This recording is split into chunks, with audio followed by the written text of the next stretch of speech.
El murmullo de las conversaciones era como el río Atoyac en una tarde tranquila, un torrente cálido de felicitaciones y risas que llenaba cada rincón del Salón de los Ángeles. Cientos de rostros, algunos grabados en mi memoria desde los días en que vendía mole en frascos sin etiqueta, otros nuevos, rostros de banqueros y distribuidores. Todos sonreían bajo la luz dorada que se derramaba de los pesados candelabros de cristal poblano. El aire estaba impregnado con el aroma de mi vida entera, un perfume complejo de mole de olla cociéndose en la distancia, de los nardos y las dalias frescas traídas esa mañana de las fincas de Atlixco, y el rastro de las lociones caras de los hombres y mujeres que habían venido a celebrar conmigo los 30 años de Sazones del Alma. A mis 58 años, de pie en el pequeño estrado, sintiendo el peso familiar de un micrófono en mi mano, el cansancio de 3 décadas se sentía como una medalla, dulce y pesada, sobre mi pecho. Cada arruga alrededor de mis ojos era el mapa de una noche en vela, preocupada por una cosecha de chiles. Cada hebra de plata en mi cabello era el testimonio de una nómina pagada a tiempo, de una crisis superada, de un sueño defendido con uñas y dientes. Había preparado un discurso, palabras sencillas, escritas en una servilleta la noche anterior, palabras que hablaban de gratitud, de mi abuela, de la tierra. Iba a contar la historia de la primera vez que vendí 10 frascos en el mercado de la Acocota, la alegría infantil que sentí al recibir aquellos billetes arrugados. Iba a agradecer a mis empleados, llamando a algunos por su nombre, a Jacinta, a don Porfirio, gente que había envejecido conmigo. Y al final iba a hacer el anuncio más importante de mi vida. Mi esposo, Ramiro, estaba en la mesa de honor, justo al frente. Aplaudía con una sonrisa ensayada, la misma que usaba para las fotos de las revistas de sociales. Sus ojos, sin embargo, vagaban por la sala, inquietos. A su lado, mi hija, mi Renata. A sus 32 años, era una criatura de otro mundo, un mundo al que yo le había comprado el boleto de entrada. Educada en la escuela de negocios más cara de Boston, con un MBA que nos costó el equivalente a una nueva línea de producción. Impecable, afilada como un cuchillo de obsidiana, con una inteligencia brillante que usaba más como un arma que como una herramienta. La miré, y mi corazón, ese músculo necio y traicionero, se hinchó de un orgullo ciego, el tipo de orgullo que te hace admirar el brillo de la serpiente sin notar el veneno en sus colmillos. Iba a anunciar mi retiro paulatino. Iba a decirle a todo Puebla, a todo México, que el futuro de mi sueño, de Sazones del Alma, tenía su rostro. Aclaré la garganta. El murmullo del río de voces se calmó, convirtiéndose en un silencio expectante. Buenas noches a todos, comencé, mi voz temblando, no por nervios, sino por la emoción cruda que me subía por la garganta. Hace 30 años, en una pequeña cocina que olía a canela, a anís y a sueños imposibles, nació una idea. No pude decir más. Una mano delgada, con las uñas perfectamente cuidadas de un color rojo sangre, se posó sobre la mía. Me quitó el micrófono con una firmeza que no admitía resistencia. Era Renata. Me sonrió, pero fue una sonrisa que no compartía calor. Era el destello de un glaciar bajo el sol de mediodía. «Gracias, mamá», dijo, su voz, entrenada para proyectar en salas de juntas, resonando en cada rincón del salón. «Permíteme continuar desde aquí». Me quedé helada, con la mano en el aire. Se giró hacia la audiencia, dándome la espalda, una espalda cubierta por un vestido de seda negra que costaba más que el primer coche que tuve. Detrás de ella, en la pantalla gigante donde hacía un momento se proyectaba una foto entrañable de mi abuela y yo, apareció de pronto un logo. Letras blancas angulosas sobre un fondo negro. Frío, corporativo, anónimo. Sazón global. Un escalofrío de mal presentimiento me recorrió de la nuca a los talones. «Quiero agradecerles a todos por venir», continuó Renata, ignorando mi existencia a menos de 1 metro de distancia. «Por venir a celebrar no solo el pasado, sino el amanecer de una nueva era. Agradecemos a mi madre», dijo mi nombre como si hablara de una empleada lejana, «por sus años de esfuerzo artesanal, por sentar las bases». La palabra artesanal la pronunció con un matiz de desdén, como si fuera sinónima de primitivo. Pero el futuro es global, no de cocina de pueblo. El mercado exige agilidad, disrupción y una visión que no tema dejar atrás lo que ya no sirve, lo que se ha vuelto obsoleto. Cada palabra era una bofetada sorda. Miré desesperadamente a Ramiro, buscando ayuda, una negación, un gesto. Él solo miraba a su hija, embelesado, asintiendo levemente, como si estuviera presenciando una revelación divina.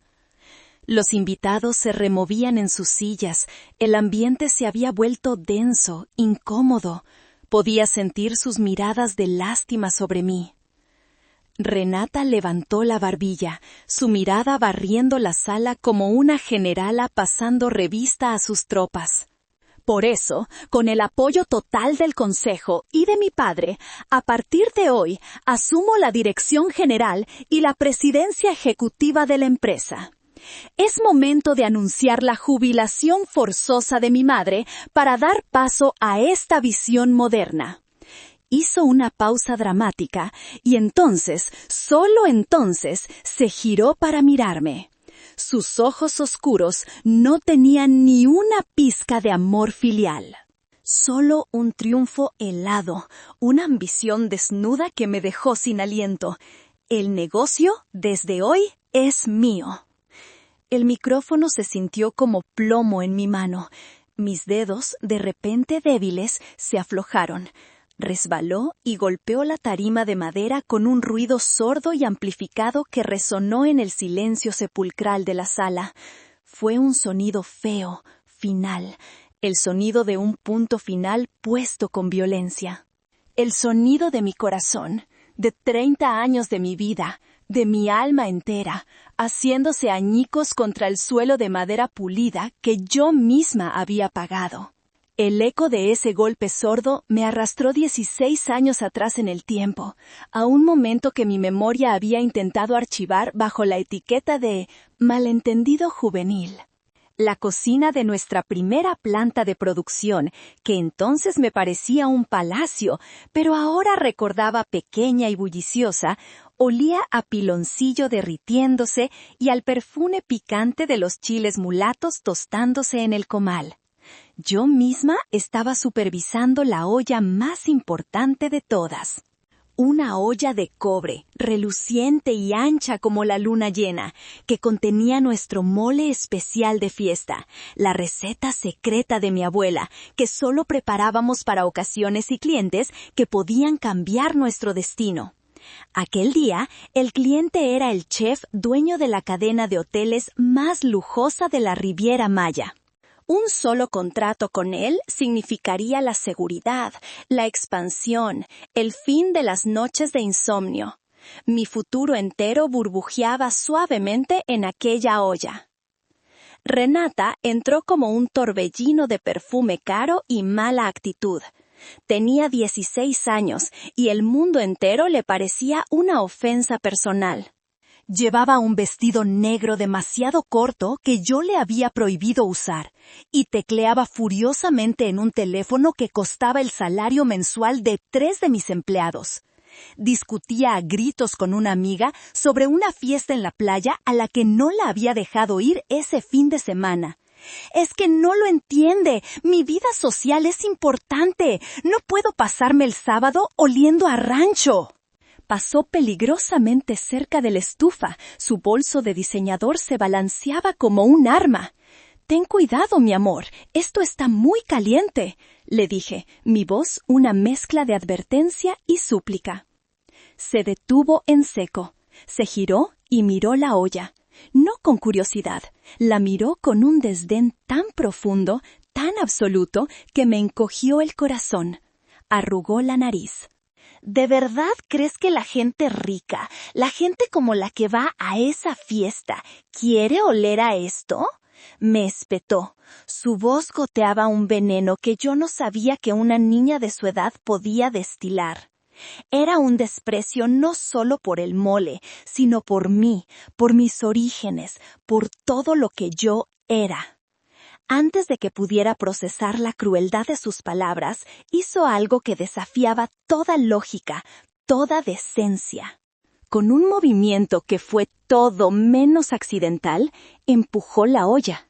Vi la intención en sus ojos, una chispa de malicia fría y deliberada. No la empujó con fuerza, solo lo suficiente para desequilibrarla en el borde de la hornilla industrial. La pesada olla de cobre se tambaleó por un segundo que pareció una eternidad, y luego se volcó. Un río espeso, oscuro y fragante, el color del chocolate amargo y la sangre seca, se derramó por el suelo de baldosas blancas. 100 litros de mi mejor creación, de mi más grande esperanza, se perdieron en un instante.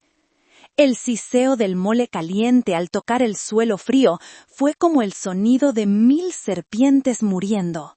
Jacinta, mi jefa de cocina, una mujer que me había visto llorar y reír desde el primer día, ahogó un grito y se llevó las manos a la boca. Renata ni siquiera parpadeó. Me miró fijamente, por encima del desastre humeante, y con una sonrisita casi imperceptible, dijo: «Ups, supongo que ahora ya no tienes que entregar ese pedido. Quizás así aprendas que mi vida social también es importante». Ramiro entró corriendo, atraído por el estruendo. Su rostro palideció al ver el desastre. Vio a Renata con su pose desafiante, a Jacinta horrorizada y a mí paralizada, con lágrimas de pura rabia e incredulidad brotando de mis ojos sin que yo pudiera controlarlas. Antes de que él pudiera articular palabra, la expresión de Renata cambió. Su rostro se contrajo y comenzó a llorar, unas lágrimas perfectas, de cocodrilo, que rodaban por sus mejillas sin estropear su maquillaje.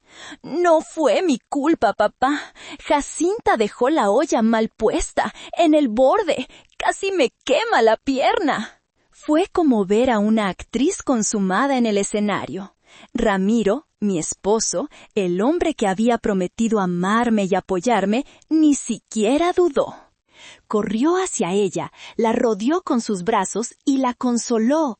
Luego se giró y le lanzó una mirada de furia a Jacinta.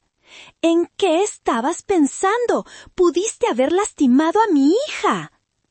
Esa noche, después de que logré calmar al chef de la Riviera Maya con 1000 disculpas y la promesa de enviarle el pedido la semana siguiente, lo que nos costó una fortuna en envíos urgentes, intenté hablar con Ramiro. Le expliqué, con la voz quebrada, lo que realmente había visto. La intención, la malicia. Él solo negó con la cabeza, cansado. «Altagracia, por favor, es una niña. Estaba enfadada. No sabía lo que hacía. La presionas demasiado con este negocio. No conviertas un accidente en una tragedia griega». Yo, agotada, desesperada por mantener la paz en mi hogar, por creer que mi hija no era un monstruo, elegí creerle. Me aferré a su excusa como un náufrago a un trozo de madera. Le dije a Jacinta que sabía que no había sido su culpa, pero el daño en nuestra relación de confianza ya estaba hecho. Esa noche, mientras fregaba el suelo pegajoso de la cocina hasta que mis rodillas sangraron, el olor a chile quemado me pareció el olor de mi propia cobardía. Fue la primera vez que sacrifiqué la verdad en el altar de mi amor de madre. No sería la última. El recuerdo se disolvió, dejando un regusto amargo, y otro, más reciente y afilado, tomó su lugar. Hace apenas un año. La escena era la antítesis de la humilde cocina de nuestros inicios, la sala de juntas del último piso de nuestro edificio corporativo.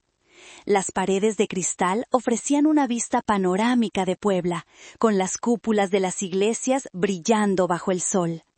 La mesa de caoba, tan larga que parecía una pista de aterrizaje, reflejaba nuestros rostros con una claridad implacable.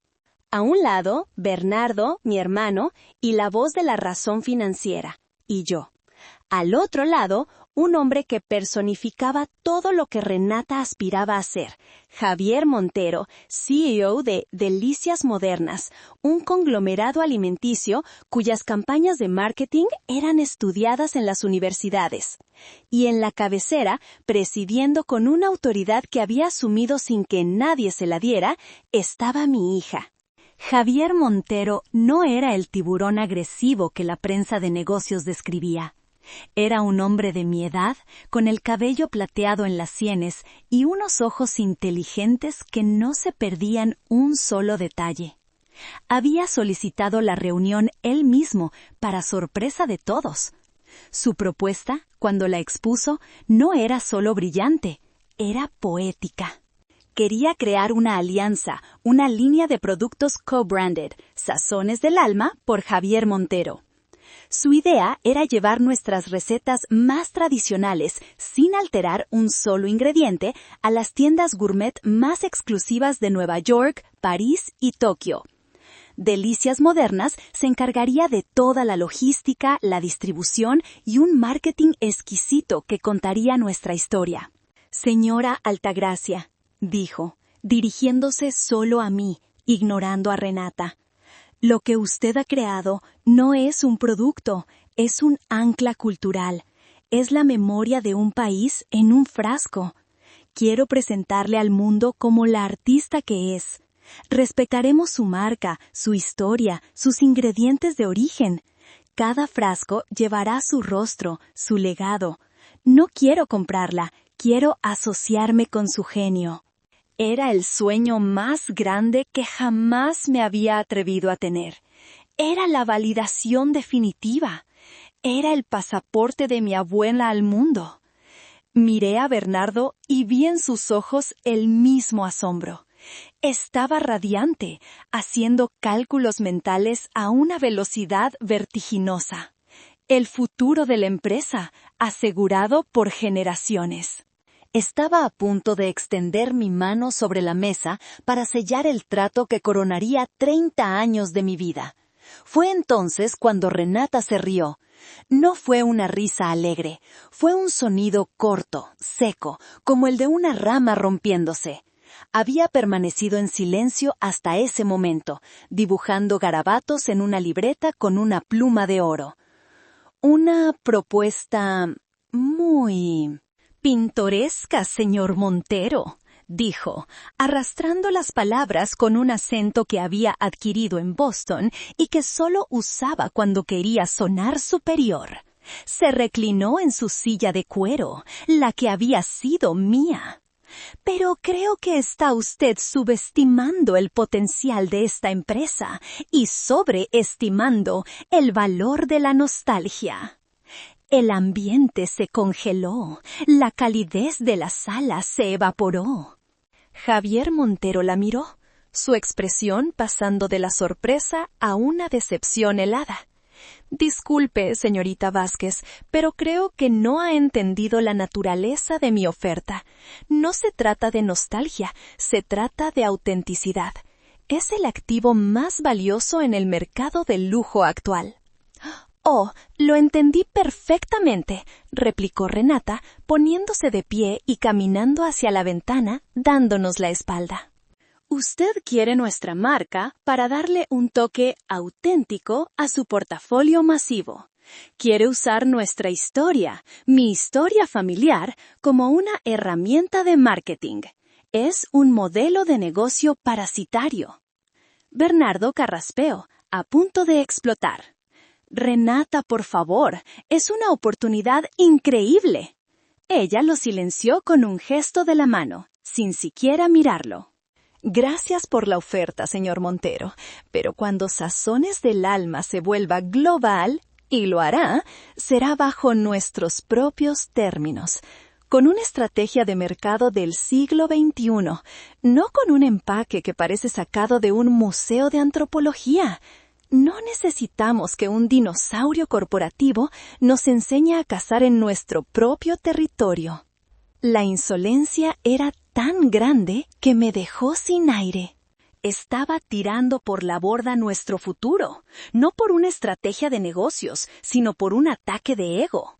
Estaba insultando a uno de los hombres más poderosos de la industria para demostrar que ella era la más lista de la sala. Javier Montero se levantó lentamente. No parecía ofendido, parecía cansado.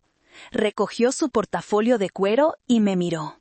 En sus ojos no había ira, sino una extraña mezcla de lástima y respeto. Señora Altagracia, lamento profundamente haberle hecho perder el tiempo. Mi oferta era sincera y estaba dirigida a usted, la visionaria. Veo que el futuro de la empresa está en otras manos. Hizo una pausa y su mirada se desvió hacia Renata por un segundo. Le deseo suerte, la va a necesitar. Cuando se fue, el silencio que dejó era tan pesado que casi se podía tocar. Lo acompañé hasta el ascensor, disculpándome una y otra vez, mi cara ardiendo de vergüenza. Él solo asintió. Me dio su tarjeta personal y me dijo unas palabras que se me quedarían grabadas. Esa tarde intenté hablar con Renata.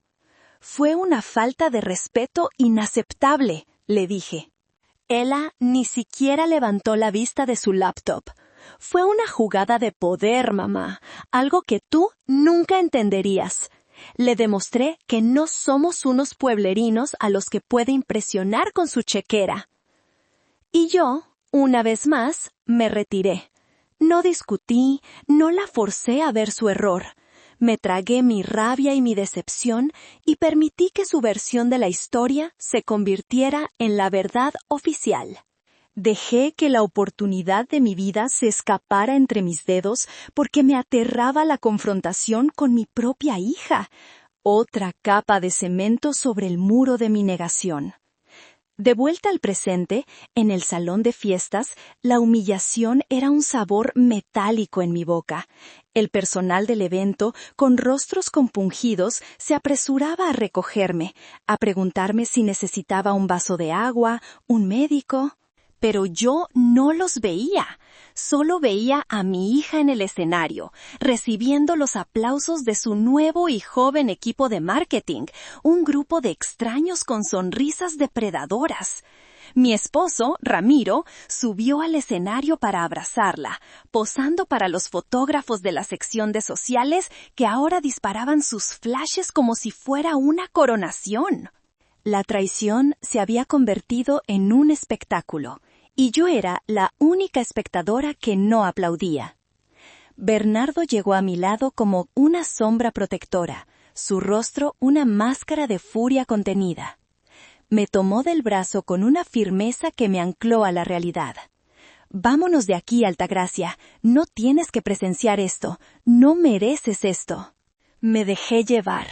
Mi cuerpo entumecido, mis piernas moviéndose por pura inercia. Pasamos entre las mesas de invitados que, de repente, encontraban fascinante el patrón de sus platos o el techo del salón. Susurraban a nuestras espaldas, sus palabras como el zumbido de avispas. La lástima es una de las formas más crueles de la humillación. Pero no me fui a casa. La idea de entrar en la casa que había construido, ahora ocupada por el enemigo, era insoportable. «A la oficina», le dije a Bernardo, mi voz un susurro ronco.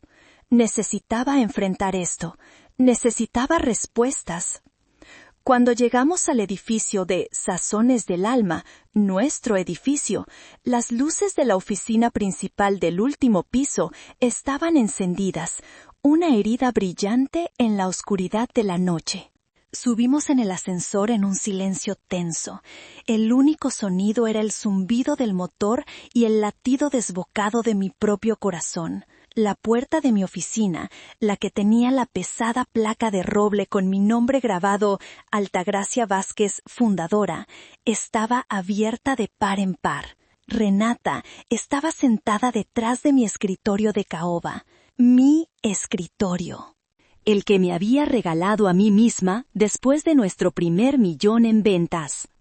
Hablaba por teléfono con los pies apoyados sobre la madera pulida, un gesto de profanación deliberada. Ramiro estaba a su lado, en la silla de visitantes, asintiendo a todo lo que ella decía, como un lacayo. Cuando nos vieron, la expresión de Renata se endureció, convirtiéndose en una máscara de impaciencia. «Luego te llamo», dijo al teléfono y colgó. «¿Qué estás haciendo aquí? La fiesta terminó. Tu fiesta terminó». «Esta es mi oficina, Renata. Esta es mi empresa», dije, y me sorprendió la fuerza que encontré en mi voz. Ella soltó una carcajada, un sonido feo, sin alegría. «Era tu oficina, era tu empresa. Te lo dije, mamá, eres obsoleta. Has sido relevada de tus funciones. Te sugiero que te vayas a casa y empieces a tejer o algo así. Disfruta de tu jubilación, ya no estorbes». «Renata, por el amor de Dios, esto es una locura», supliqué, girándome hacia Ramiro, buscando un vestigio del hombre con el que me había casado. «Ramiro, dile algo, hazle entrar en razón». Mi esposo desvió la mirada, incapaz de sostenerme los ojos. Se aclaró la garganta, un gesto nervioso que lo delataba. «Altagracia, escúchala. Es por el bien de la familia. Renata tiene una visión, un plan. Ya has trabajado mucho. Es hora de que descanses». Sus palabras eran huecas, un guión patético que seguramente le había escrito su hija. Fue entonces cuando Renata hizo una seña con la cabeza hacia el pasillo. 2 guardias de seguridad que no reconocí, hombres grandes con uniformes grises y rostros inexpresivos, entraron en la oficina. Separaron a cada lado mío, una presencia amenazante y silenciosa. «No voy a ir a ninguna parte», dije, mi voz temblando por primera vez, no de miedo, sino de una rabia pura, incandescente. «Oh, sí que lo harás», dijo Renata con una calma aterradora. Se levantó y caminó lentamente hacia mí. Por un momento de locura, una parte estúpida de mí pensó que me iba a abrazar, a decir que todo era una broma terrible. En lugar de eso, extendió la mano y, con un tirón brusco, me arrancó el gafete de identificación del cuello. El plástico se rompió. «Ya no necesitas esto». Luego se dirigió a Ramiro como si fuera un perro. «Dale las llaves». Ramiro se acercó a mí, sus ojos suplicantes llenos de una autocompasión que me revolvió el estómago. «Lo siento, Altagracia, de verdad», susurró, mientras sus dedos torpes me quitaban el llavero de la mano. El llavero que mi abuela me había regalado, una pequeña pieza de plata con forma de chile, el que tenía las llaves de cada puerta, cada almacén, cada secreto de este edificio. Sentí como si me arrancaran un pedazo del cuerpo. «Acompáñenla a la salida», ordenó Renata a los guardias. «Asegúrense de que no se lleve nada». Me tomaron suavemente por los brazos. No me resistí. ¿Qué sentido tenía? Caminé por el pasillo que yo había diseñado, pasando junto a las fotos enmarcadas de nuestros premios, cada uno, ahora, un monumento a mi ceguera. Algunos empleados del turno de noche se asomaron desde sus cubículos, sus rostros una mezcla de shock, pena y miedo. La humillación era un manto pesado y sofocante. Era una reina exiliada de su propio reino, escoltada por mercenarios contratados por la usurpadora. En la gran puerta de cristal de la entrada, antes de que me empujaran suavemente hacia la noche fría de Puebla, me volví para una última mirada. Renata estaba de pie en medio del vestíbulo, bañada por la luz de los focos, viéndose a sí misma reflejada en el cristal donde antes colgaba el logo que yo había diseñado. En su rostro no había ni una sombra de remordimiento, solo poder. Un poder absoluto y helado. Y en ese momento lo supe. No había perdido un negocio, había perdido a mi hija para siempre. El coche de Bernardo se sentía como una burbuja flotando a la deriva en el océano oscuro de la noche poblana. Las luces de la ciudad pasaban como estrellas fugaces a través de mis lágrimas, manchas borrosas de neón y farolas. No dije una sola palabra en todo el trayecto. ¿Qué podía decir? ¿Cómo ponerle nombre al abismo que se había abierto bajo mis pies? No fuimos a mi casa, la imponente residencia en la vista que habíamos construido con los primeros beneficios reales de la empresa. La idea de encontrarme con Ramiro y Renata allí, repartiéndose los despojos de mi vida, era físicamente insoportable. Fuimos al modesto pero acogedor apartamento de Bernardo en el centro histórico. Su hogar olía a café recién molido y a las páginas de libros viejos. Era un santuario de calma, de orden intelectual, un contraste brutal con el caos que reinaba en mi alma. Me sentó en su sofá de tela gastada, el que tenía la quemadura de un cigarrillo de sus años de estudiante, y me trajo una taza de té de manzanilla. Mis manos temblaban tanto que la taza tintineaba contra el plato, derramando un pequeño charco dorado sobre mis dedos. Bernardo se sentó en el sillón de enfrente. Su rostro, usualmente jovial y propenso a la risa, estaba marcado por una tristeza profunda y una ira que luchaba por contener. Se quedó en silencio durante largos minutos, un silencio respetuoso que me dio el espacio para romperme. Y me rompí. El llanto que había contenido durante horas brotó de mí en sollozos espasmódicos, un torrente de dolor, traición y una humillación tan profunda que quemaba. Lloré por mi empresa, por mi esposo, por mi hija, pero sobre todo lloré por la estúpida mujer que había sido, la madre ciega que se había negado a ver al monstruo que crecía a su lado. Cuando finalmente mis sollozos se convirtieron en hipidos temblorosos y agotados, él habló. Su voz era suave, pero cada palabra estaba afilada con la verdad que yo había pasado años evitando. Lo vi venir, hermana, dijo, y la ausencia total de un tono de «te lo dije» lo hizo aún más devastador. Lo vi venir desde que era una niña, y le perdonaste lo del mole, culpando a la adolescencia. Lo vi en cada capricho que le cumpliste, desde el coche deportivo que no merecía hasta el MBA que usó para aprender a despreciarte. Te lo advertí cuando se burló de Javier Montero y nos costó el mejor trato de nuestra historia, y tú dijiste que solo era ambiciosa. Se inclinó hacia adelante, sus codos sobre las rodillas, sus ojos fijos en los míos, obligándome a no apartar la mirada. Te lo he dicho de 1000 maneras, Altagracia. Te dije que estabas criando a una loba en tu regazo, alimentándola con tu propio corazón, esperando que se convirtiera en cordero. Pero las lobas no se convierten en corderos, solo se hacen más grandes y más hambrientas.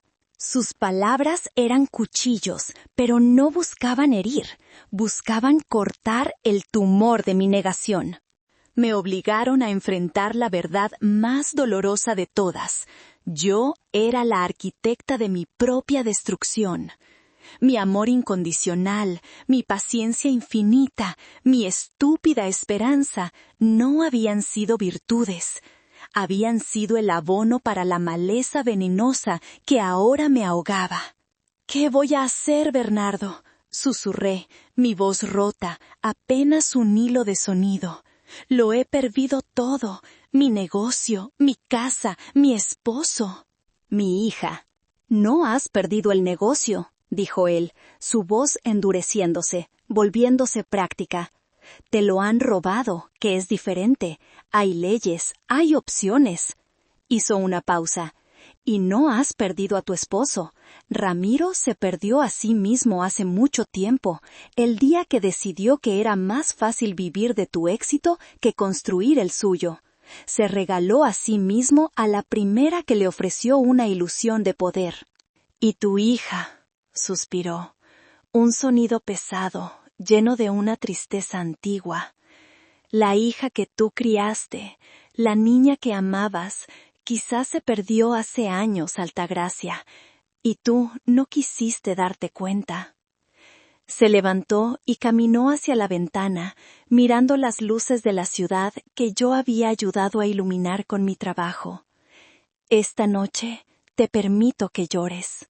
Llora por todo lo que perdiste, por todo lo que te quitaron. Llora por tu ceguera si quieres. Es necesario. Saca todo el veneno. Se giró y me miró, y en sus ojos vi una chispa de la misma determinación de acero que yo creía haber perdido para siempre. Pero mañana, cuando salga el sol, te secas las lágrimas y te pones de pie. Porque la mujer que empezó a vender mole en la calle con una receta de la abuela y construyó un imperio, no se rinde. Esa mujer sigue ahí dentro, enterrada bajo el dolor. Y es hora de que despierte, es hora de que recuerde cómo se lucha. Esa noche, en la pequeña y silenciosa habitación de invitados de mi hermano, apenas dormí. Cada vez que cerraba los ojos, veía el rostro triunfante de Renata, escuchaba la risa hueca de Ramiro, sentía la humillación de ser escoltada fuera de mi propia vida. El dolor era una bestia física que me desgarraba por dentro. Pero entre las oleadas de agonía, las palabras de Bernardo resonaban como un tambor de guerra en la distancia. Y una nueva sensación, pequeña al principio, pero dura y fría como un trozo de obsidiana, comenzó a formarse en las cenizas de mi corazón. No era esperanza, aún no. Era furia, una furia pura, tranquila y terriblemente lúcida. La luz gris del amanecer de Puebla se filtraba por las rendijas de la persiana del apartamento de Bernardo, dibujando rayas de cebra en la pared. Me desperté con la sensación de haber sido atropellada por un tren de carga. Por un instante glorioso, un segundo de amnesia bendita, no recordé nada. Luego, como una avalancha, el peso de la realidad me aplastó contra el colchón, robándome el aire. El dolor seguía ahí, un inquilino sordo y pesado en mi pecho. Me levanté mecánicamente, me lavé la cara con agua fría y me miré en el espejo del baño. La mujer que me devolvía la mirada era una extraña. Ojos hinchados y enrojecidos, piel pálida y cerosa, una expresión de derrota tan profunda que parecía tallada en piedra. Bernardo ya estaba despierto, sentado en su pequeña mesa de cocina, con una taza de café negro y humeante esperándome. No hablamos mucho. El silencio entre nosotros no era incómodo, sino denso, un espacio compartido de duelo y rabia. Él entendía que las palabras eran inútiles en ese momento. Después de unos minutos me pasó su tableta, su superficie fría al tacto. «Quizás no quieras ver esto», dijo en voz baja, casi una advertencia. Por supuesto que quise. La curiosidad humana es una forma extraña de masoquismo. Necesitaba ver la extensión del daño. Necesitaba tocar la herida para creer que era real. Abrí el navegador de Internet, mis dedos torpes tecleando el nombre de mi empresa. Mi ex empresa. El primer resultado era un comunicado de prensa oficial, publicado esa misma mañana. Sazones del Alma anuncia una nueva era de liderazgo bajo la visionaria Renata Vázquez. La palabra visionaria me quemó los ojos. La nota estaba llena de la jerga corporativa que Renata adoraba, palabras vacías que había aprendido en Boston. Sinergias estratégicas, disrupción del mercado tradicional, optimización de la cadena de valor para maximizar el retorno de inversión. Era un lenguaje diseñado para borrar 30 años de historia, de Alma, y reemplazarla con un futuro frío, eficiente y anónimo. Pero no fue eso lo que me rompió. Fue cuando, con un presentimiento horrible, abrí la aplicación de Instagram. Renata, siempre tan consciente de su marca personal, ya había comenzado su campaña de tierra quemada. Había publicado una serie de stories. La primera era una foto de ella, sonriendo con suficiencia, sentada en mi escritorio, con los pies sobre la madera y el pie de foto, limpiando la casa. A veces hay que deshacerse de lo viejo para hacer espacio a lo nuevo. #nuevo comienzo. #sazón global. Mi dedo tembló al pasar a la siguiente historia. Era un video. Un video corto, de apenas 15 segundos, grabado con un teléfono desde el otro lado de la calle. El sol de la mañana brillaba sobre la fachada de mi edificio. Y en el centro del cuadro, una imagen que no tenía sentido. Una grúa. Una enorme grúa amarilla, con una bola de demolición colgando de su brazo como un péndulo mortal. El video comenzó.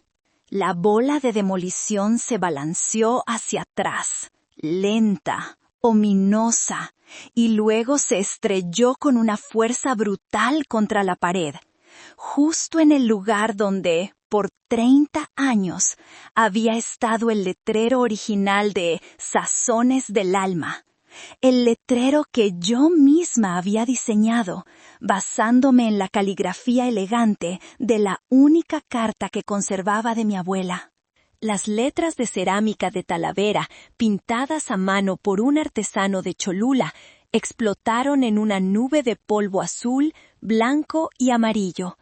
Vi mi nombre, el nombre de mi abuela, mi historia entera, convertirse en escombros y caer a la acera. El video, configurado para repetirse, comenzó de nuevo. El impacto, la explosión de color y polvo, la pared desnuda y herida, una y otra vez. Algo dentro de mí se quebró. Pero no fue un colapso de tristeza. Fue una fractura limpia, precisa, como cuando el hielo de un lago se parte bajo una presión insoportable. Todo el dolor inmenso, toda la humillación de las últimas 12 horas se drenó de repente de mi cuerpo. Y en su lugar, un frío glacial, una calma aterradora llenó cada fibra de mi ser. Ya no había lágrimas. Ya no había conmoción. Solo un silencio blanco y una claridad cegadora. Renata no solo me había robado el negocio, no solo me había echado de mi casa y de mi vida, estaba asesinando mi legado, estaba borrando mi existencia, azulejo por azulejo, con un placer sádico. Y en ese momento, mirando el video de la destrucción por 10ª vez, lo entendí. Mi lucha ya no era por recuperar lo que era mío. Eso estaba muerto. Mi lucha era para asegurarme de que ella no tuviera nada que destruir. La mujer que había construido un imperio no iba a pelear por las cenizas. Iba a quemar el resto del tablero de juego. Apagué la tableta y la puse sobre la mesa con una calma que sorprendió incluso a mi hermano. Lo miré. La mujer derrotada del espejo había desaparecido. En su lugar había una extraña con ojos de hielo. «Bernardo», dije, mi voz plana, sin emoción, el sonido de una sentencia. «Encuentra la tarjeta de Javier Montero, ahora». La mente humana es un archivo caótico y maravilloso. Guardamos cosas sin saber por qué, pequeños fragmentos de conversaciones, una mirada fugaz, el tacto de una tarjeta de presentación. En ese momento de claridad helada, mi cerebro no rebuscó en el pozo del dolor. Activó su motor de búsqueda interno y se sumergió en su vasto archivo de información, buscando no consuelo, sino un arma. Y la encontró en el recuerdo de una humillación pasada. El recuerdo de la reunión con Javier Montero volvió a mi mente, pero esta vez con una nitidez casi dolorosa. Ya no lo veía a través del filtro de la vergüenza por el comportamiento de Renata. Lo veía como un estratega, como un igual. Recordé cada detalle de su presentación. No era solo un discurso de negocios, era una tesis sobre el valor intrínseco. Habló de la denominación de origen de nuestros chiles pasilla, del terroir de la mixteca poblana que influía en el sabor de nuestros tomates, de la narrativa de marca que yo había construido inconscientemente a lo largo de 3 décadas. Javier Montero, el supuesto enemigo, el dinosaurio corporativo, entendía mi empresa, mi alma, 1000 veces mejor que mi propia hija con su MBA. Recordé su frustración palpable cuando Renata lo insultó. No era la frustración de un hombre de negocios que pierde un trato. Era la frustración de un conocedor de arte que ve a un niño rayar una obra maestra con un crayón. Era la decepción de un hombre que había venido a hablar con un gigante y se encontró con una enana arrogante. Y entonces recordé el momento final de aquella reunión desastrosa, el momento que mi cerebro había decidido archivar por una razón. Mientras lo acompañaba al ascensor, mortificada, disculpándome por la insolencia de mi hija, él se detuvo. Puso una mano sobre mi brazo, un gesto de solidaridad inesperado y genuino. «Señora Altagracia», dijo en voz baja, asegurándose de que Renata, que se había quedado en la sala de juntas, no escuchara. «Sé perfectamente lo que tiene aquí. Es oro puro. Y sé lo que es luchar todos los días contra la gente que solo ve el precio de las cosas, pero es ciega a su valor». Me tendió su tarjeta personal, no la corporativa que su asistente repartía. Era de un cartón grueso, de color marfil, con su nombre y su número de celular personal grabados en un discreto relieve. Se sentía sólida, importante. Si algún día, continuó, sus ojos inteligentes fijos en los míos, se cansa de luchar contra los buitres, incluso los que anidan en su propia casa, mi puerta siempre estará abierta. No para una alianza, para un rescate. En aquel momento, sus palabras me parecieron amables, pero un poco presuntuosas. ¿Rescatarme a mí? ¿De qué? Sonreí cortésmente, agradecí el gesto y guardé la tarjeta en un bolsillo lateral de mi agenda de cuero con la intención de tirarla más tarde. Pero no lo hice. Por alguna razón, quizás un presentimiento, una intuición, la guardé. La metí en el compartimento con cremallera de mi vieja agenda, junto a recibos olvidados y una foto tamaño infantil de una Renata sonriente y de ojos inocentes que ya no existía. Un rescate, había dicho. La palabra resonó en mi mente ahora con un significado completamente nuevo y terrible. No era él quien me rescataría a mí del negocio, era él quien rescataría al negocio de mi hija. Y al hacerlo, me rescataría a mí de la carga de mi propio legado, un legado que se había convertido en un arma apuntando a mi corazón. Mi empresa, mi sueño, mi tercer hijo, se había convertido en el campo de batalla de nuestra guerra no declarada. Y yo no podía ganar esa guerra, no sin destruirme a mí misma o a ella en el proceso. Pero podía hacer algo que ella, en su arrogancia infinita, nunca, jamás esperaría. Podía rendirme, podía abandonar el campo de batalla, podía venderlo. Podía entregarle las llaves del reino a otro rey, uno que ella despreciaba profundamente, y sentarme a verla arder desde la distancia segura de mi exilio. La idea era monstruosa. Era un acto de traición a mi propia historia, al alma de mi abuela, al futuro de mis empleados. Pero mientras el video de la bola de demolición destrozando las letras de Talavera se repetía en un bucle infernal en mi cabeza, la idea monstruosa comenzó a parecerse extrañamente a la única forma de justicia posible. No era una venganza caliente y pasional, era una amputación. Una cirugía radical y dolorosa. Cortar la parte enferma para salvar al resto. Y la parte enferma era la obsesión de Renata por poseer y destruir. La única forma de salvar el alma de Sazones del Alma era quitársela a quien ya no tenía una. Bernardo era metódico y eficiente, el contrapunto perfecto a mi torbellino emocional.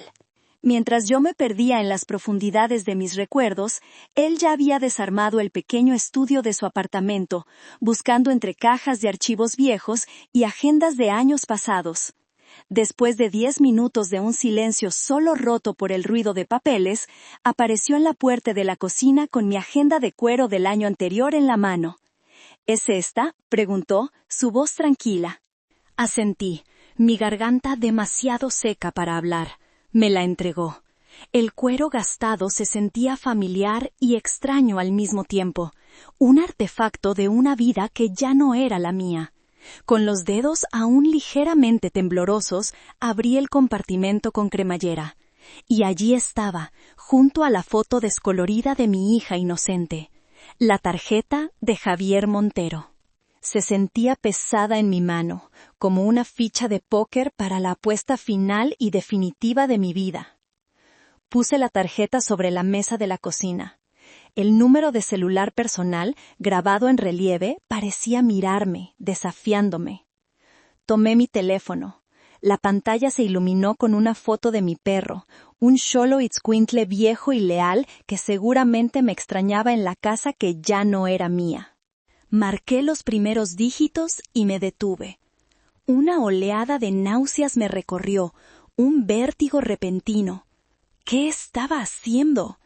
Estaba a punto de llamar a un rival de negocios, a un hombre que mi hija consideraba el enemigo, para venderle el alma de mi familia.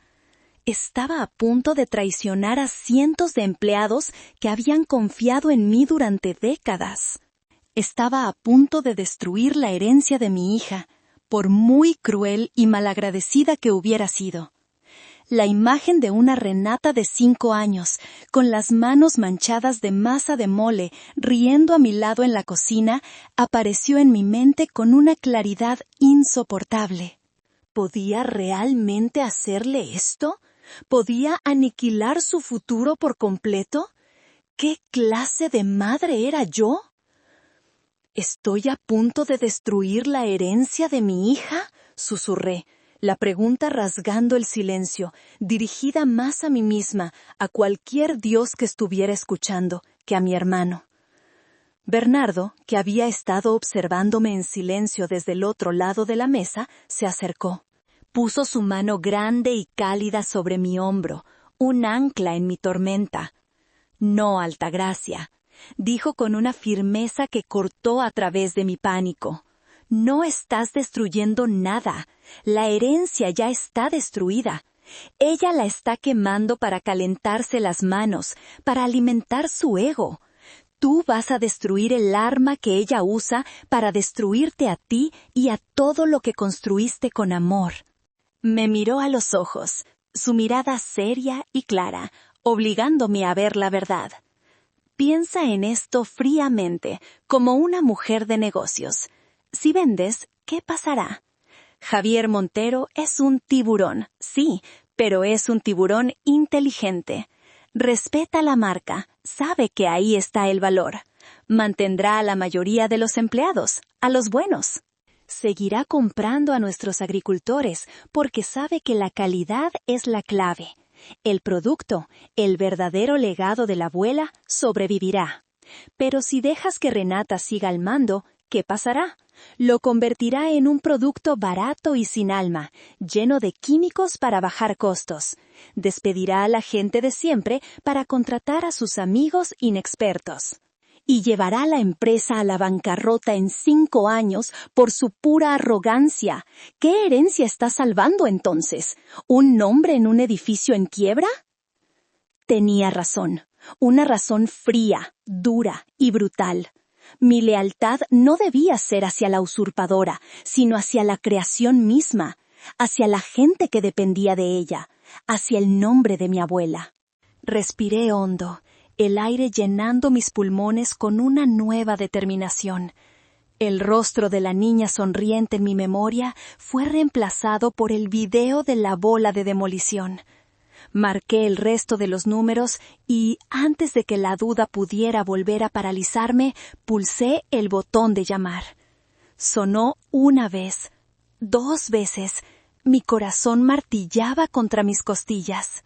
«¿Diga?», respondió una voz grave y familiar, con el ruido de fondo de una oficina ajetreada. «Señor Montero, habla Altagracia Vázquez», dije, y mi voz sonó sorprendentemente firme, como si perteneciera a otra mujer, a una que no había pasado la noche llorando. Hubo un silencio al otro lado de la línea, lo suficientemente largo para que pudiera imaginar su sorpresa. «¿Señora Altagracia?», repitió, su tono cambiando de la eficiencia a la intriga. «¡Qué inesperado placer!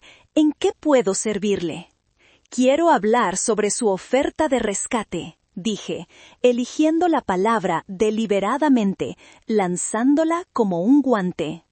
Otro silencio, esta vez más corto, cargado de entendimiento. «La escucho. No por teléfono, en persona, hoy mismo. Necesito total y absoluta discreción». «Entendido», dijo él sin dudar un segundo. «Le enviaré una dirección en 1 hora. Estaré allí. Vaya con cuidado». Colgué el teléfono y lo dejé sobre la mesa. El primer paso estaba dado. No sentí alivio, no sentí alegría, solo la sensación de haber saltado de un acantilado, sin saber si abajo había agua o rocas. Bernardo me apretó el hombro. «Bien hecho, hermana. Bien hecho». Mientras Bernardo y yo nos preparábamos para la reunión que cambiaría el curso de nuestras vidas, el mundo de Renata giraba a una velocidad vertiginosa, impulsado por el combustible de un ego descontrolado.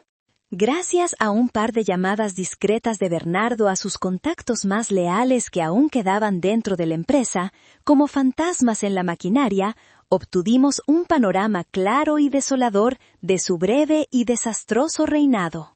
En menos de 24 horas había tomado una serie de decisiones que no eran estratégicas, sino simbólicas. Eran un manifiesto de su desprecio por todo lo que yo había construido. Su primera acción oficial, después de la demolición del letrero, fue despedir a Jacinta, mi leal jefa de cocina, y a otros 5 gerentes de área que llevaban más de 20 años conmigo. No les dio una razón económica. Los acusó públicamente en un correo electrónico enviado a toda la empresa de ser elementos resistentes al cambio y de fomentar una cultura de la nostalgia que impide la innovación. Los hizo salir escoltados por seguridad, con una caja de cartón en las manos, una humillación calculada para sembrar el miedo en los demás.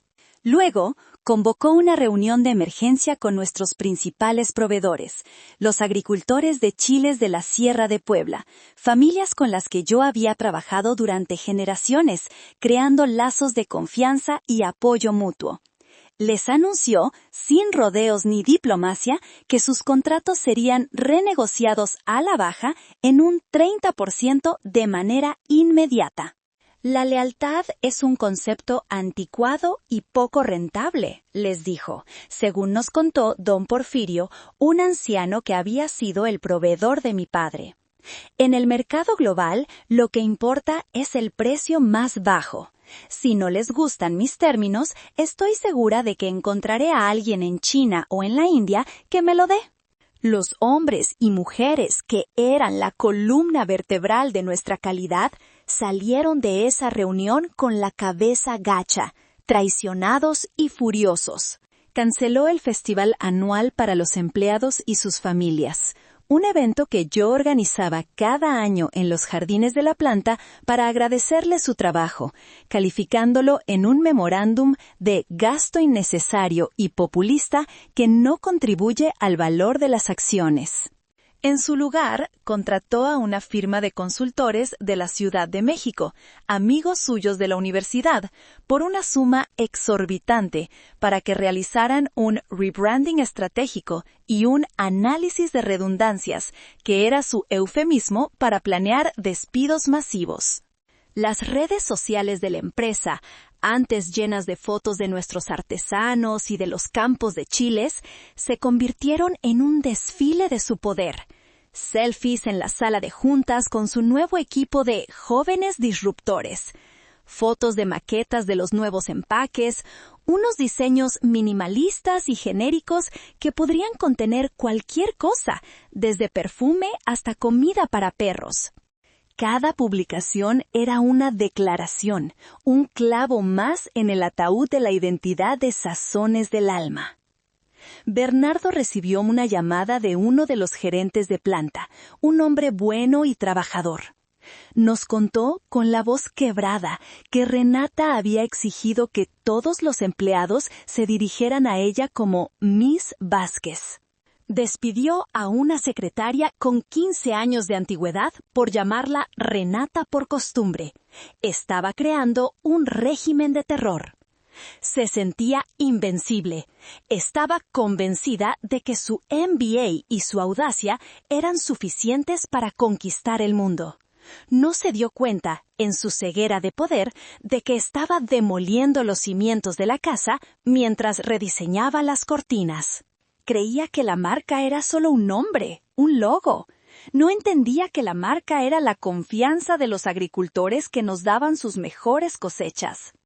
Que la marca era la lealtad de los empleados que conocían los secretos de las recetas. Que la marca era el sabor auténtico que venía de la tierra y del tiempo, no de un laboratorio o de una presentación de PowerPoint. Cada noticia que recibíamos de su tiranía no hacía más que reforzar mi resolución. El dolor de madre se estaba desvaneciendo, reemplazado por la fría certeza de un médico que debe amputar una extremidad gangrenada para salvar la vida del paciente. Ella no estaba construyendo un futuro, estaba profanando un pasado. Y cada movimiento arrogante que hacía, cada empleado leal que despedía, cada proveedor que insultaba, solo la acercaba más al precipicio que yo, en secreto, estaba cavando bajo sus pies. Estaba tan ocupada mirando hacia la cima que no vio el abismo que se abría a sus pies, un abismo que yo estaba a punto de mostrarle. La dirección que Javier Montero nos envió era la de una notaría discreta en una zona de la ciudad que yo no frecuentaba, un edificio de oficinas de cristal y acero que parecía impersonal y frío. Bernardo condujo en un silencio tenso, sus nudillos blancos sobre el volante. Yo miraba por la ventana el paisaje urbano, pero no veía los edificios ni la gente. Veía 30 años de mi vida desvanecerse como el humo de un comal. Javier nos esperaba en una sala de juntas privada en el último piso. No había secretarias sonrientes ni café de cortesía. El ambiente era solemne, casi fúnebre. Él no vestía sus habituales trajes de poder, sino una camisa de cuello abierto, como si quisiera restar formalidad a un acto brutal. Sus abogados, 2 hombres de aspecto implacable con trajes idénticos, ya tenían los documentos extendidos sobre una mesa de cristal. «Señora Altagracia, Bernardo», dijo Javier a modo de saludo, su voz grave llenando la sala. «Gracias por venir. Antes de proceder, mi conciencia me obliga a preguntar una última vez. ¿Está completamente segura de esto? Una vez que firme, no hay vuelta atrás. Levanté la vista de los papeles y lo miré a los ojos.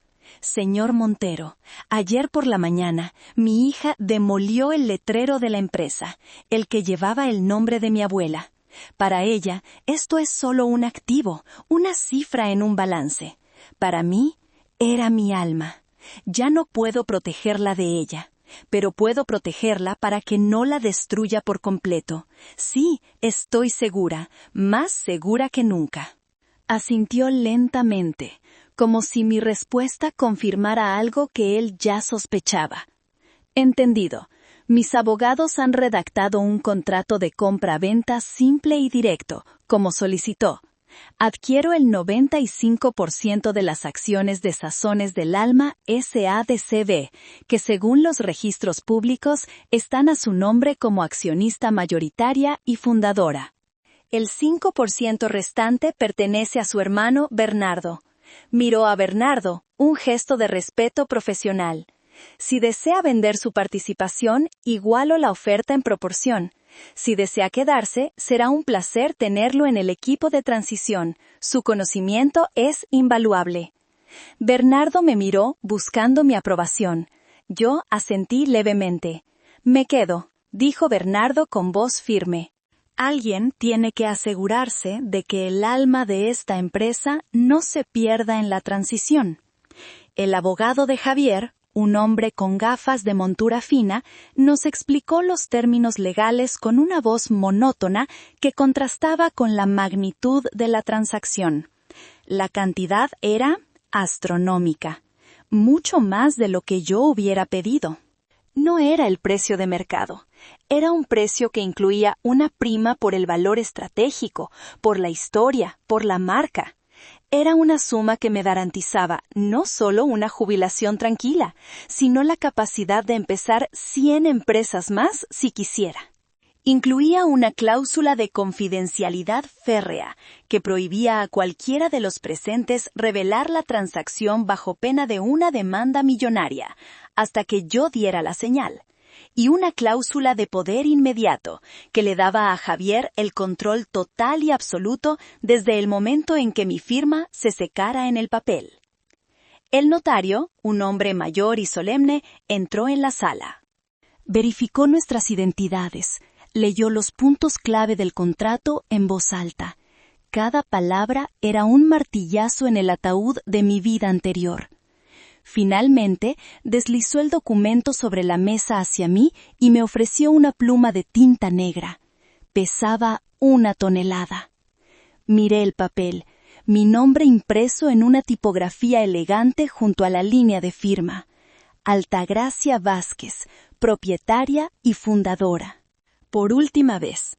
En ese instante, no pensé en Renata, no pensé en Ramiro, pensé en mi abuela, con su rebozo y sus manos manchadas de chile, enseñándome a tostar las semillas de sésamo sin quemarlas. Pensé en mis primeros empleados, trabajando a mi lado en la cocina sofocante, riendo y sudando. Pensé en el rostro de don Porfirio, el agricultor, mostrándome con orgullo el primer chile pasilla de la cosecha. Un torrente de recuerdos, un río de 30 años, fluyó a través de mí. Lágrimas silenciosas, calientes, comenzaron a rodar por mis mejillas. No eran de tristeza, eran de despedida. Recordé el video de la grúa, recordé la palabra artesanal escupida como un insulto. Recordé el rostro de Jacinta siendo humillada. El sacrificio era consciente, era doloroso, era el acta de defunción de mi sueño, pero también, y esto lo supe con una certeza absoluta en ese momento, era el certificado de nacimiento de mi libertad. Con una mano firme que no sentía mía, una mano que parecía pertenecer a otra mujer, una mujer más dura y más fría, firmé mi nombre en la línea punteada. Altagracia Vázquez. La tinta brilló un instante bajo la luz antes de ser absorbida por el papel. El notario estampó su sello. El sonido fue seco, final. El sueño había terminado. La venganza estaba a punto de comenzar. Pasaron 2 días.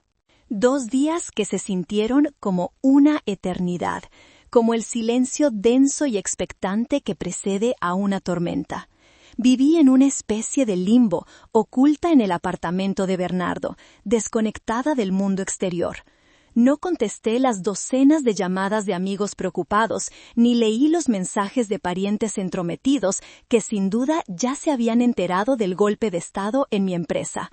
Solo esperaba. Bernardo actuaba como mi general de campo, mi enlace con el mundo exterior. Iba y venía, su rostro una máscara de seriedad, coordinando silenciosamente por teléfono con el equipo de Javier Montero, afinando los detalles de la operación. Renata, mientras tanto, estaba en la cúspide de su poder, embriagada por su victoria. El segundo día, como un acto final de profanación, cumplió su amenaza. Cambió todas las cerraduras de la oficina principal y revocó todas mis autorizaciones de acceso, tanto físicas como digitales. Bernardo, al intentar entrar por la mañana para recoger algunos documentos personales que había dejado atrás, fue detenido bruscamente por los nuevos guardias de seguridad en el vestíbulo. Le informaron, con una cortesía fría, que su acceso había sido revocado por órdenes directas de la nueva CEO, Miss Vázquez. Fue el último insulto, la última pieza que necesitábamos para justificar lo que estaba por venir. Fue la señal. Bernardo salió del edificio, se subió a su coche y llamó a Javier Montero. Solo dijo una palabra, su voz tranquila, pero cargada de una furia helada. Ahora. Esa misma tarde, a las 3 en punto, Renata había convocado a una reunión de emergencia con todo el personal directivo que quedaba, aquellos que habían sobrevivido a su purga inicial. Según la agenda que se filtró a Bernardo a través de un contacto leal, el propósito era doble: presentar oficialmente el desastroso y carísimo nuevo empaque y anunciar la primera ronda de despidos masivos bajo el eufemismo de reestructuración para la eficiencia. Iba a cortar la yugular de la empresa y llamarlo cirugía estética. Yo no estaba allí, por supuesto, pero Bernardo, que recibió los detalles de su contacto en tiempo real, me lo contó todo más tarde, pintándome la escena con una precisión cinematográfica que me permitió saborear cada segundo. Renata estaba de pie a la cabeza de la gran mesa de caoba, la misma mesa donde había insultado a Javier Montero, proyectando una imagen de poder y control absolutos. Llevaba un traje sastre de color blanco, como una especie de reina de las nieves corporativa, su cabello recogido en un moño tan severo que parecía doloroso. A su lado, Ramiro, su padre y mi ex-esposo, la miraba con una adoración patética, como un cortesano a su monarca. Sobre la pantalla gigante detrás de ella, los nuevos y horribles diseños de empaque brillaban con una luz estéril, prometiendo un futuro sin alma. Como pueden ver, decía Renata, su voz cortante, recorriendo los rostros nerviosos de sus subordinados, este nuevo diseño nos posiciona como una marca premium, moderna y global. Se acabaron las referencias folclóricas y anticuadas que nos anclaban al pasado. El futuro es limpio, es minimalista, es... No pudo terminar la frase. La puerta doble de madera y cristal de la sala de juntas se abrió de golpe, sin previo aviso, chocando suavemente contra los topes. Todos en la sala se giraron, sorprendidos por la interrupción. En el umbral, recortado por la luz brillante del pasillo, estaba Javier Montero. No venía solo. Como 2 sombras, estaba flanqueado por sus 2 abogados, los mismos hombres de rostro impasible y trajes caros de la notaría. Entraron en la sala con la calma deliberada de un ejército que sabe que la ciudad ya se ha rendido, que solo queda la formalidad de plantar la bandera. La irritación cruzó el rostro de Renata como una nube de tormenta. «¿Montero? ¿Qué demonios haces aquí? Esta es una reunión privada para el personal de mi empresa. ¡Seguridad!», gritó, buscando con la mirada a los guardias que debían estar en el pasillo. Javier sonrió.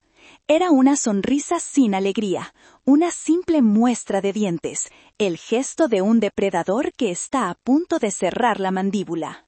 «No se moleste en llamar, señorita Vázquez. Sus guardias de seguridad ahora responden a mis órdenes.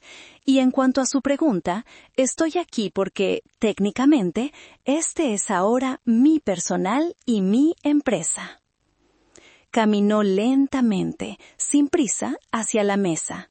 El sonido de sus zapatos italianos sobre el mármol era el único sonido en la sala. Los directivos presentes se encogieron en sus asientos, el aire de repente cargado de una tensión tan eléctrica que casi se podía oler el ozono. Renata lo miró, su arrogancia luchando contra una creciente y visible confusión. Ramiro parecía un ciervo atrapado en los faros de un coche, completamente paralizado. Javier Montero llegó a la cabecera de la mesa y, con un gesto teatral, dejó caer una pesada carpeta de cuero negro frente a la Renata. El sonido de la carpeta, al golpear la madera pulida, retumbó en el silencio mortal de la sala. «Creo que necesita leer esto», dijo Javier, su voz tranquila, pero resonando con una autoridad absoluta, antes de que continúe haciendo el ridículo. Renata miró la carpeta de cuero negro como si fuera una serpiente venenosa enroscada sobre la mesa. Por un instante, su orgullo y su arrogancia le impidieron tocarla. Era una afrenta a su autoridad recién adquirida. Pero la mirada de acero de Javier Montero y el silencio expectante de la sala la obligaron. Con un movimiento brusco, casi un manotazo, la abrió. Sus ojos, entrenados para devorar informes financieros y análisis de mercado, recorrieron la primera página. El encabezado oficial del notario público. Los nombres: Altagracia Vázquez, Javier Montero. Su ceño se frunció en una mueca de confusión. Pasó a la siguiente página, sus ojos moviéndose más rápido, buscando un resquicio, una explicación lógica a lo imposible. Su respiración, antes controlada y autoritaria, se volvió superficial. Vi, o más bien Bernardo me describió, un temblor casi imperceptible que comenzaba en sus manos, un temblor que delataba el pánico que ascendía por su garganta. «¿Qué es esta basura?», espetó, intentando mantener la compostura, pero su voz tenía un filo agudo de pánico que no pudo ocultar. «Esto es falso». «Es algún tipo de truco legal. Es un fraude». Levantó la vista, buscando apoyo en los rostros de sus directivos, pero solo encontró miradas de confusión y un miedo creciente. «Le aseguro que es perfectamente legal y vinculante», intervino uno de los abogados de Javier, el de las gafas de montura fina, su voz monótona y precisa, desprovista de toda emoción.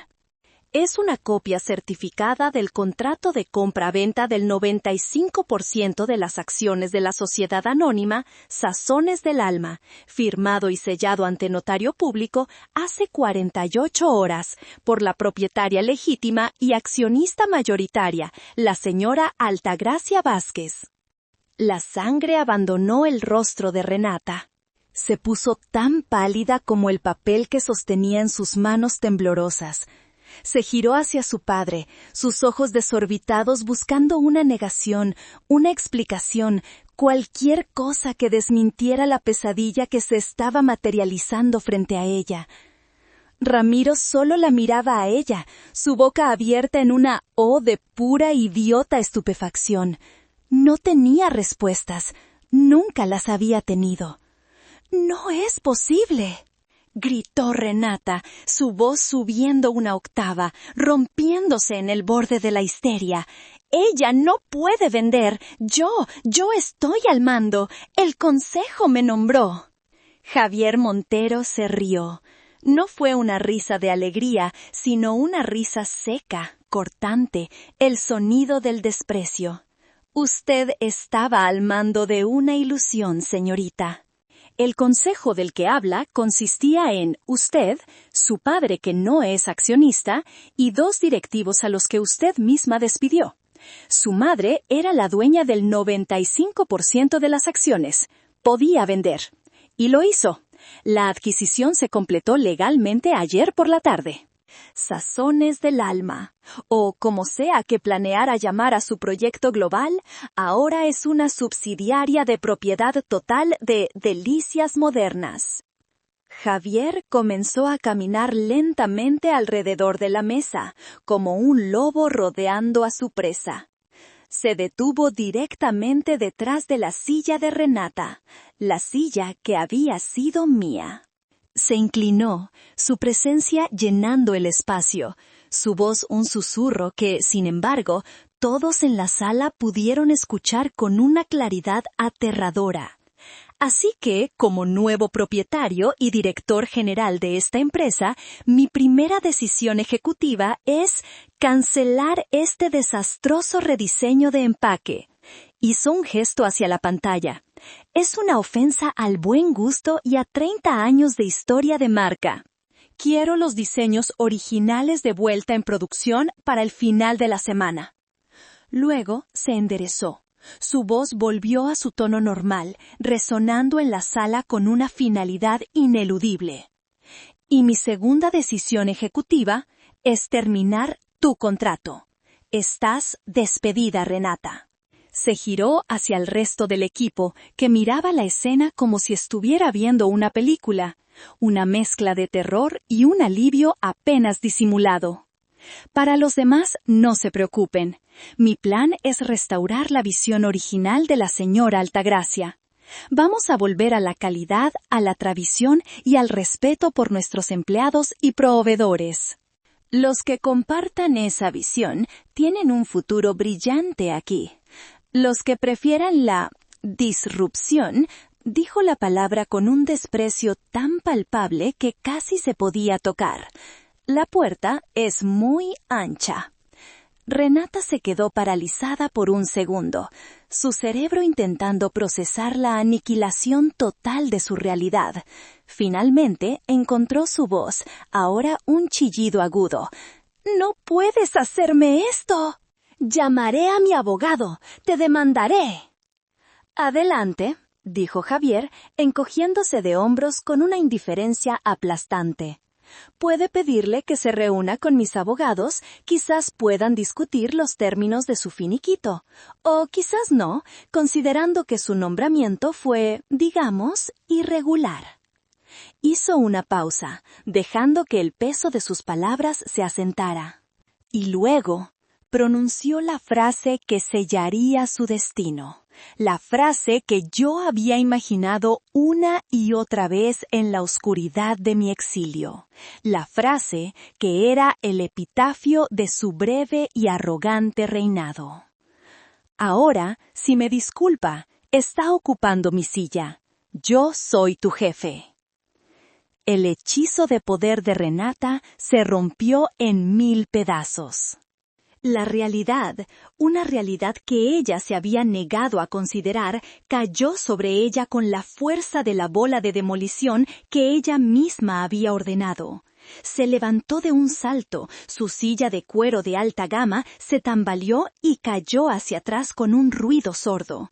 Sus ojos, antes fríos y calculadores, ahora ardían con la locura impotente de un animal acorralado. «¡Tú no eres nadie aquí!», le gritó a Javier, su voz quebrándose en un sollozo de rabia. «Esta es la empresa de mi familia, mi abuela, mi madre, yo. Tú no perteneces aquí». Su madre, la dueña de esta empresa, decidió que usted tampoco pertenecía aquí. La corrigió Javier con una calma que era más cruel que cualquier grito. Y ella, a diferencia de usted, sí tenía el derecho de tomar esa decisión. Fue una decisión de negocios muy sabia, en retrospectiva. Renata sacó su teléfono, sus dedos torpes y temblorosos intentando marcar un número. «¡Papá, haz algo!», le suplicó a Ramiro, quien seguía de pie junto a la mesa, completamente descompuesto, su rostro del color de la cera. «Diles que no es verdad. Llama a nuestro abogado, a Ricardo». Ramiro finalmente reaccionó, pero no con la fuerza que Renata esperaba. Se movió como un autómata, ajustándose el saco como si ese simple gesto pudiera devolverle algo de la dignidad que acababa de serle arrancada. «Esto es un ultraje», balbuceó, dirigiéndose a los abogados de Javier. Hay derechos, hay estatutos, no pueden simplemente llegar y... El segundo abogado de Javier, el que no llevaba gafas y no había hablado hasta entonces, dio un paso al frente. Su presencia era tan imponente como la de su colega. «Señor Vázquez», dijo, su voz profunda y sin inflexiones. «Hemos revisado el acta constitutiva de la empresa a fondo. Su esposa, la señora Altagracia Vázquez, figuraba como accionista fundadora con el 95% del capital y poder absoluto de decisión sobre la enajenación de sus acciones.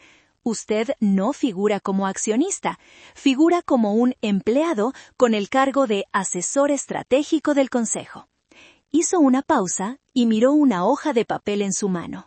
Cargo que, por cierto, también queda terminado a partir de este momento por decisión del nuevo propietario. Ese fue el golpe de gracia para Ramiro. Se tambaleó apoyándose pesadamente en la mesa para no caer. La ilusión de poder que había disfrutado a través de su hija se desvaneció en un instante, dejándolo expuesto como lo que siempre había sido: un cero a la izquierda, un consorte sin poder real. Renata, viendo que su padre era tan inútil como siempre, perdió el último vestigio de control. Se lanzó hacia Javier, con las manos hechas garras, sus uñas rojas listas para arañar, su rostro contorsionado por una furia primitiva. «Te arrepentirás de esto, Montero. Juro que te destruiré. Arruinaré esta empresa antes de dejártela a ti». Antes de que pudiera alcanzarlo, el jefe de seguridad personal de Javier, un hombre corpulento, con un traje que no lograba ocultar sus músculos y que había entrado silenciosamente en la sala, la interceptó. La tomó firmemente por el brazo, su agarre era gentil pero inamovible. «Señorita, por favor, acompáñeme, no hagamos esto más difícil». Fue entonces cuando la justicia poética, en su forma más pura, irónica y cruel, se manifestó. El guardia de seguridad que la tomó del otro brazo para ayudar a controlarla era el mismo guardia de la empresa que, 2 días antes, me había escoltado a mí fuera del edificio por órdenes de ella. Pude ver, o más bien, Bernardo me describió, la expresión en el rostro del hombre, una mezcla de incomodidad, deber y un destello casi imperceptible de satisfacción. Él evitó mirarla a los ojos mientras la sujetaba. La sacaron de la sala de juntas. Ella no se fue en silencio, luchó, gritó insultos, amenazas, promesas de venganza. Ramiro, completamente derrotado, un hombre roto, lo siguió como un perro apaleado, recogiendo el bolso de diseñador de Renata que se había caído al suelo. Mientras los arrastraban por el pasillo, pasaron junto a las oficinas de los directivos que Renata había despedido. Pasaron junto a la oficina vacía de Jacinta. Pasaron por el mismo camino de la vergüenza que yo había recorrido, pero el suyo era más ruidoso, más desesperado, más patético. La humillación ya no era mía, se la había devuelto, con intereses compuestos. En la sala de juntas, Javier Montero se sentó en la silla de la cabecera. la que Renata acababa de abandonar. Se pasó una mano por el cabello, el primer gesto de cansancio que mostraba. Miró a los directivos que quedaban, que seguían en un estado de shock colectivo.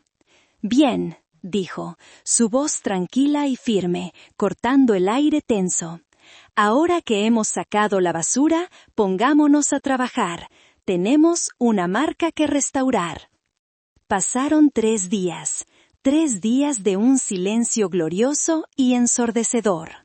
El teléfono dejó de sonar con llamadas de amigos preocupados y mensajes de parientes entrometidos. El mundo parecía haber contenido la respiración, esperando el siguiente acto. Yo me quedé en el apartamento de Bernardo, un santuario de paz en medio de la tormenta que yo misma había desatado. Bernardo me mantenía informado, actuando como mi ministro de Exteriores. Javier Montero estaba cumpliendo su palabra al pie de la letra. Había recontratado a Jacinta y a los otros gerentes despedidos, ofreciéndoles no solo sus puestos de vuelta, sino una disculpa formal en nombre de la empresa y un aumento de sueldo como compensación por la humillación sufrida.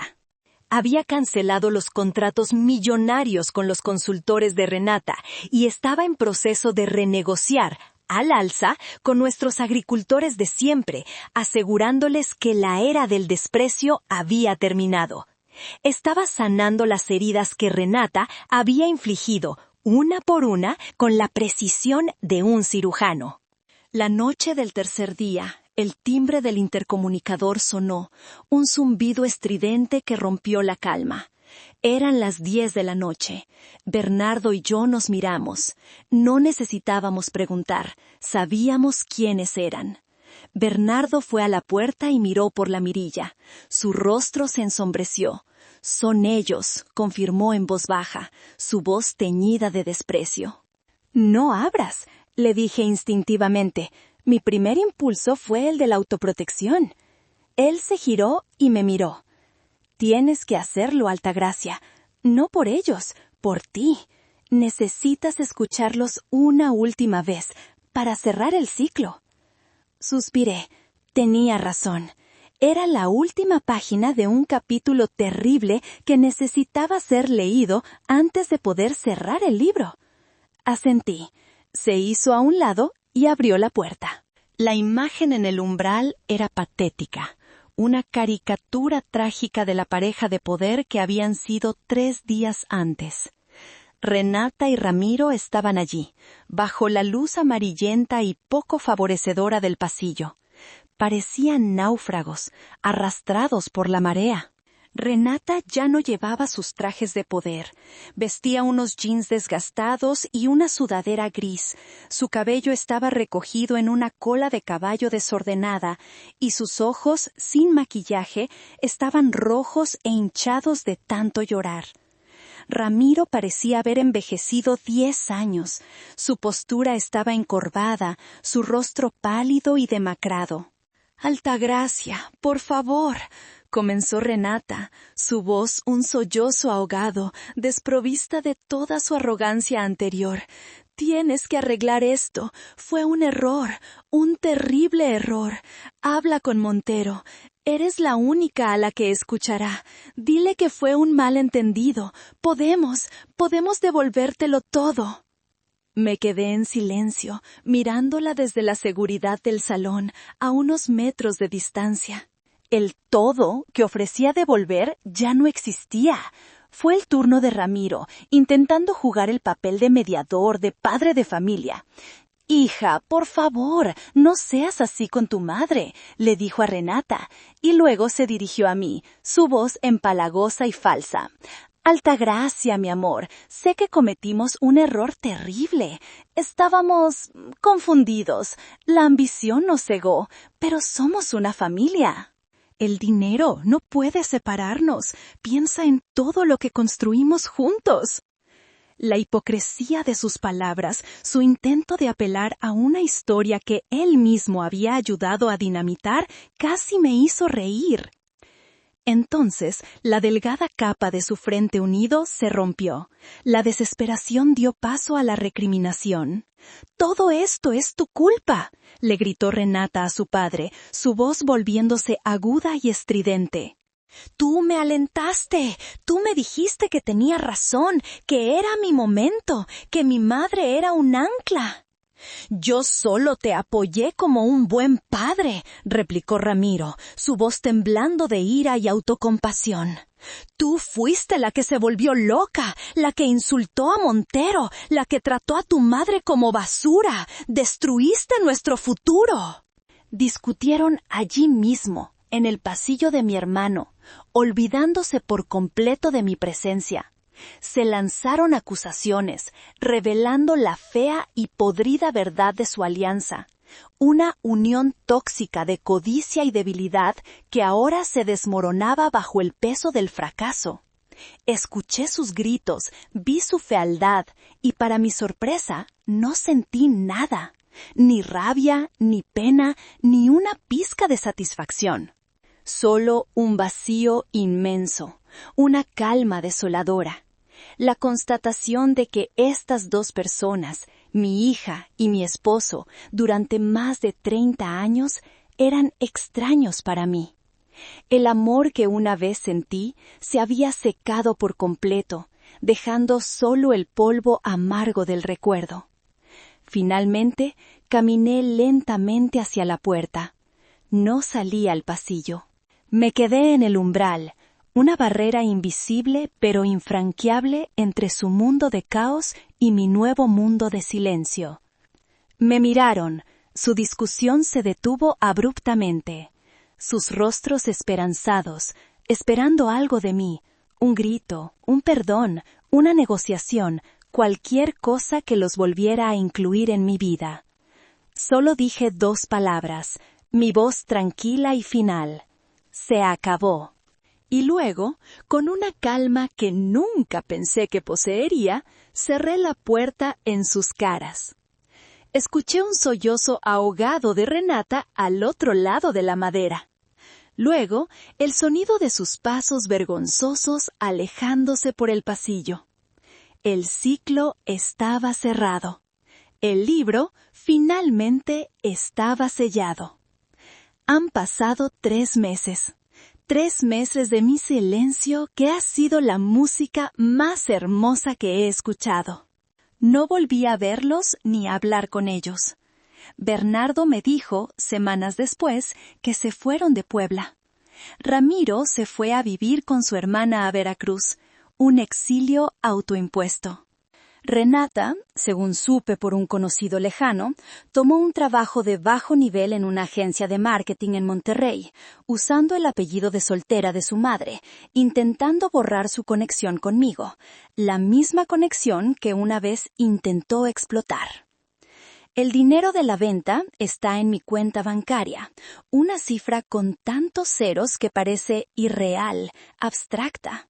Podría viajar por el mundo en primera clase, comprar casas en cada continente, no volver a trabajar un solo día de mi vida. Mis amigos me instan a hacerlo, a disfrutar de mi libertad. Pero no hice nada de eso. Estoy en la Sierra de Puebla, en el pequeño y polvoriento pueblo donde nació mi abuela, un lugar donde el tiempo parece moverse al ritmo de las estaciones y no del reloj. El aire aquí es limpio y huele a pino, a tierra húmeda después de la lluvia y al humo de leña que se escapa de las cocinas de adobe. Usé una pequeña, casi insignificante, parte de mi nueva fortuna para comprar y restaurar la casa original de mi familia, una casa que estaba a punto de derrumbarse. La cocina es ahora el corazón de la casa, grande y luminosa, con un horno de leña reconstruido y paredes cubiertas de azulejos de Talavera que yo misma ayudé a colocar. No es un showroom de diseño, es una cocina de verdad, una que se usa y se mancha. No estoy sola. 2 veces por semana, esta cocina se llena de vida y de risas. He creado un pequeño taller, una cooperativa para las mujeres jóvenes de los pueblos cercanos. Mujeres con manos fuertes y ojos brillantes, llenas de sueños y con muy pocas oportunidades. Mujeres que, como yo hace 30 años, tienen una receta familiar y la ambición de crear algo propio. Les enseño las recetas de mi abuela, sí, pero eso es solo el principio. Les enseño a calcular costos, a diseñar etiquetas en una computadora vieja, a crear un plan de negocios, a no tenerle miedo a los números ni a los hombres que les dicen que no pueden. No estoy construyendo un imperio, estoy plantando semillas en un jardín. Hoy, mientras una de mis alumnas más prometedoras, una chica de 19 años llamada Xochitl, perfeccionaba con una concentración feroz la técnica para tostar chiles sin quemarlos, me detuve un momento a observar. El aroma del mole comenzaba a llenar el aire, el mismo aroma de mi infancia, de mis inicios. Pero ya no era el olor del éxito o la ambición. Era el olor de la continuidad, de un legado compartido, no impuesto, un legado que ahora florecía en las manos de otras. Vendí un imperio, pero recuperé mi alma. Renata quería el mundo, quería ser global, y se quedó sin nada, ni siquiera el amor de su padre, que ahora la culpa de todo. Descubrió de la peor manera que cuando vendes tu alma, el mundo no es más que un desierto vacío. El verdadero legado no estaba en los edificios de oficinas con paredes de cristal, ni en las cuentas bancarias con cifras obscenas. Nunca lo estuvo. Estaba aquí, en esta cocina, en el aroma del chile y el chocolate mezclándose en una sinfonía perfecta. En las manos que enseñan con paciencia y en las que aprenden con avidez. En la dignidad del trabajo bien hecho y en la alegría de crear algo hermoso y bueno. Destruí mi creación para salvarme a mí misma, pero al hacerlo encontré algo mucho más valioso para crear. Algunos, al oír mi historia, dirán que fui una madre cruel y vengativa. Otros, que fui una mujer justa que reclamó su poder. Yo solo sé que, por primera vez en 30 años, no soy la CEO, no soy la jefa, no soy la visionaria. Simplemente soy Altagracia. Y por primera vez, en mucho, mucho tiempo, soy libre. ¿Hice lo correcto? Gracias por escuchar esta historia. Si te ha gustado, no olvides suscribirte y dejar tu opinión en los comentarios. Me encantaría saber qué hubieras hecho tú en mi lugar.